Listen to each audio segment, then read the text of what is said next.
money I got on the. Hey, what's up, everybody? Told you guys I was gonna come back probably today sometime. Just got out of the shower. I'm about to just got out of class, about to go down to play some basketball. You know, I'm just sitting here. I was reading over some things that Roger Goodell was saying, and you know, I just want to talk about them with you guys. I know you think this is gonna sound really surprising, but especially seeing as to how I was totally against the players the whole time, and I'm still for the owners. However, there are some things that I think would be good to be mixed in with what I think the owners did a good job of putting together over the years. Roger Goodell talks about some things that we're going to change in his article. Right here, I'm just going to read one or two of them that I think are really bad ideas. Like, for instance, no minimum player salary. Many players could earn substantially less than today's minimum. I think that's good at some point. What's going to happen is that there's going to be, 32 players, one for each team, that, around one for each team, that are just going to be ridiculously paid millions and millions and millions of dollars per year just so that they could play for this team. I said one per 32 teams. However, that's not going to happen. It's probably going to be one or two for every 16 teams instead of one for every 32, because there's going to be, if the CBA doesn't get redone, or if the players fight to get everything they want to get, and the judge rules in favor of them on every issue, it's going to end up being a free-for-all, basically, of 16 teams. You got teams like the Eagles, you got the New York teams, you got California teams, you got Texas team, the Dallas Cowboys, you got anything that's in a big market city,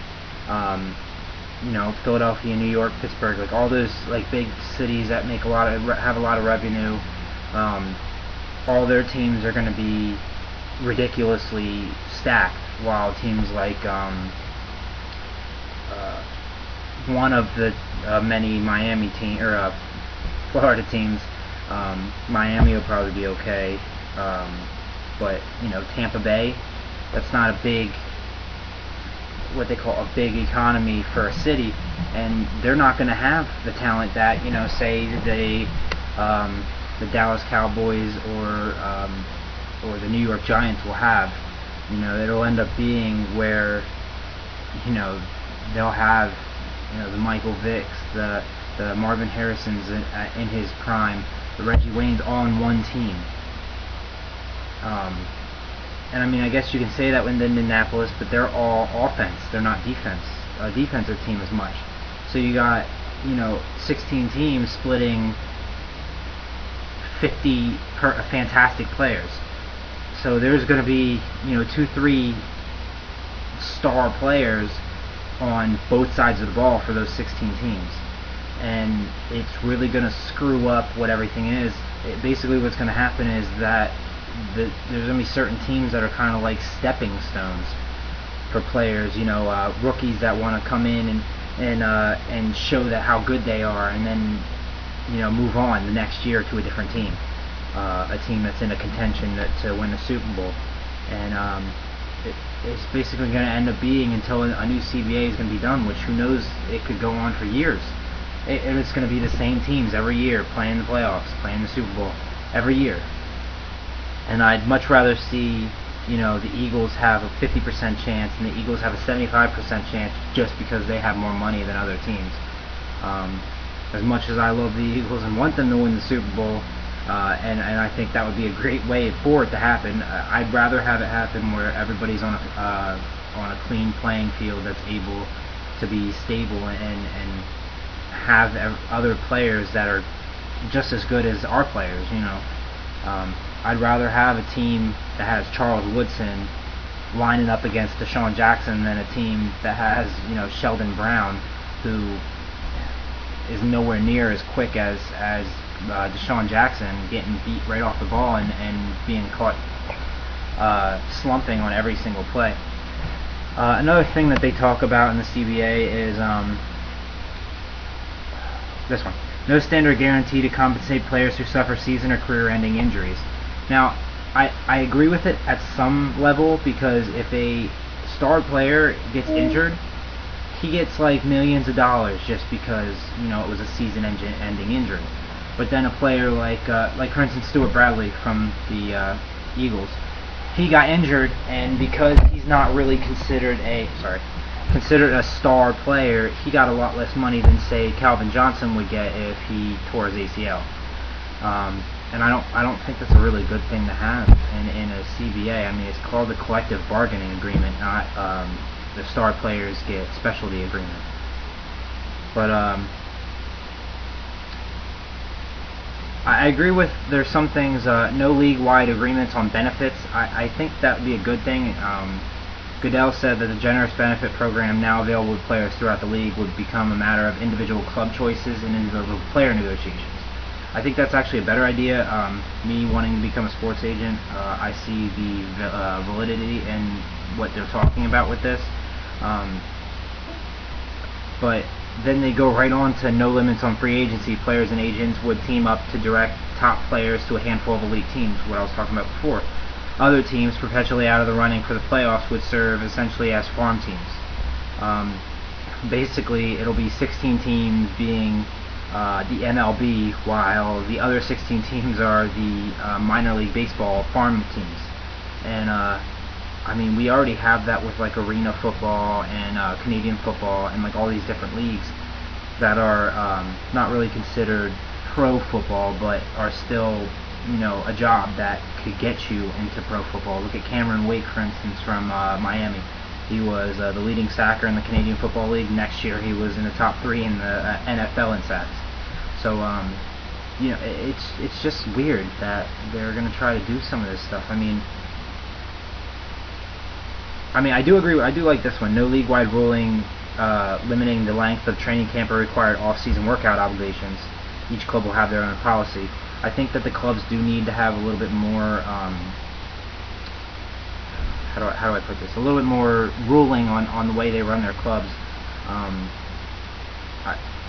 Once again, being an Eagles fan, it's good for me because I know that with Andy Reid and Howie Roseman and all these guys lined up, that we will continue to do the same things even if we aren't made to, because they know how good these things are for players, especially rookies that we just drafted. This one I hate though, because I already think that there's some players that are getting over on the league and are taking steroids, but no one's testing. And this one is even worse. No league-wide testing program for drug or abuse of performance-enhancing substances. Each club could have their own program or not. I've already went over this with one of my friends, like over and over again, that I think there's 1 or 2 of the linebackers from the Packers that are on steroids. I'm not going to name any names because if I did, they'd come and kill me. I'd rather live than get killed by a road rage. But you know, it's just weird because I mean, I look at some of these things and it's like, that's a fantastic idea. I think we need to get rid of that from the collective bargaining. But then there's some things that's like, we can't play without these things. I mean, if we take this away, it's going to destroy the sport that fans want to watch. It's going to become the sport that players want to play because they get money. And I mean, it's already about that. I mean, we'd have a CBA signed by now if there wasn't $900 billion that needed to be distributed. I mean, the owners asked for half. They said, we split it half with you. In 2015, we'd be progressively splitting it higher and higher for each team, or for the players instead of the owners, each year until we're at literally 50-50 in, I think it was 2015. And I mean, that's a fantastic choice, along with the 16 to 18 game thing where they said that they would not change it to 18 games unless the CBA was changed to become that, and that had to go through the union. Well, I know there are some things that are still, the owners are still holding out and trying to keep away, but to be totally honest, I mean, get over it. Y'all get paid how many $1 million a year just to play football, a game that, you know, you love. I played it in high school. I mean, if I could get paid for it, I'd still play it. I'd go work out every freaking day to play it and become good at it. But I mean, all of us are out here work for a living, doing things that we might not love, but we still have to do them to pay our bills. You guys get millions and millions of dollars to go catch a football on Sunday every year. You only play 16 games, well, unless you make the playoffs. You only play 16 games. I mean, yeah, there's a risk of injury, but you know, my dad is the manager of a plant. He has injury chances every day. You know, his hand could go into a machine and get cut off. You know, he could trip and fall and break his head open. Anything can happen like that. But you know, because NFL football, you get hit, there's contact all the time. They get paid all this money. I mean, hockey players don't get paid half the amount of money that football players do, and hockey players get hit a lot more than football players do during a game. But you know, that's just my rant for right now. When I hear more, I'm gonna come back on. You know, I want to hear what you guys think about this. I mean, I know I don't get very many views. Hopefully, if I keep posting videos, somebody's gonna be like, you know, this guy has like 30 videos out. Maybe I should, you know, start watching these.